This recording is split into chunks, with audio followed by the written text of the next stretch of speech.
Clean India என்று சொன்னாரே பிரதமர், அதுக்கு என்ன அர்த்தம்? சாக்கடை இந்தியா என்று சொல்லட்டும் பிரதமர். இனிமேல் தமிழ்நாட்டுக்கு மட்டும் சாக்கடை இந்தியா. உச்சநீதிமன்ற உத்தரவை மதிக்காம காவிரியில தண்ணீர் தர மறுத்த கர்நாடக அரசை கண்டித்து திருச்சியில விவசாயிகள் காவிரி ஆற்றில் உள்ள சாக்கடையில இறங்கி போராட்டம் நடத்தியிருக்காங்க.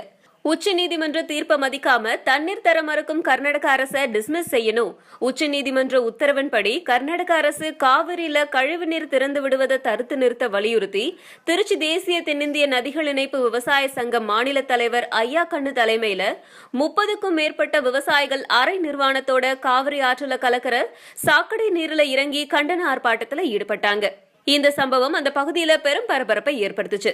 உச்சநீதிமன்ற உத்தரவுப்படியும் காவிரி நடுவர்மன்ற உத்தரவுப்படியும் எங்களுக்கு தண்ணீர் வழங்க வேண்டிய கடமை, கூட்டாட்சி தத்துவம் இந்திய அரசியலமைப்பு சட்டப்படி கர்நாடகத்துக்கு இருக்கிறது.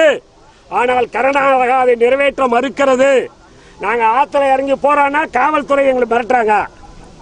அவங்களுக்கு கூட உணவு உற்பத்தி பண்றது நாங்க தான். நாங்க உணவு உற்பத்தி தான் சாப்பிட முடியும்.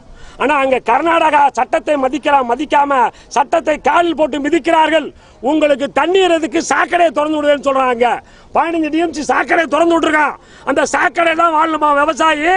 கிளீன் இந்தியா என்று சொன்னாரே பிரதமர், அதுக்கு என்ன அர்த்தம்? சாக்கடை இந்தியா என்று சொல்லட்டும் பிரதமர். இனிமேல் தமிழ்நாட்டுக்கு மட்டும் சாக்கடை இந்தியா, மற்ற இந்தியா பூரா கிளீன் இந்தியா வச்சுக்கிட்டு அவரு. அதனால எங்களுக்கு நியாயம் வழங்க வேண்டும் என்றால் பிரதம மந்திரி கர்நாடக அரசை உடனே தண்ணீர் திறக்க சொல்ல வேண்டும். காவிரி நடுவர்மன்ற தீர்ப்பிலும் தண்ணீர் திறக்க சொல்ல வேண்டும். காவிரி மேலாண்மை வாரியத்தை அமைத்து கொடுக்க வேண்டும். காவிரி நீர் பங்கீட்டு குழு அமைத்து தர வேண்டும். இல்லை என்றால் எங்களை அவர் கொண்டு போலாம். தமிழக விவசாய புறா இதை காலி பண்ணிட்டு, தமிழக விவசாய காலி பண்ணிட்டா தமிழகம் பாலைவனமா மாறிடும். பாலைவனமா மாறிடுச்சுன்னா அதுக்கப்புறம் அவர் கேஸ் எடுத்துக்கலாம், அதுக்கப்புறம் சிலிண்டர் ஆயில் எடுத்துக்கலாம், எல்லாமே எடுத்துக்கலாம். வெளிநாட்டு கம்பெனி முதலாளி கொண்டு வச்சுட்டு ஆனால் எங்களுக்கு நியாயம் வழங்க உரிய நடவடிக்கையை பிரதம மந்திரி எடுக்க வேண்டும் என்பதற்காக தான் கிளீன் இந்தியா என்று சொல்லி சாக்கடை இந்தியாவில் வாழுகிறோம் என்று இன்னைக்கு ஆத்துல சாக்கடையில் உட்காந்துருக்கலாம் நாங்கெல்லாம்.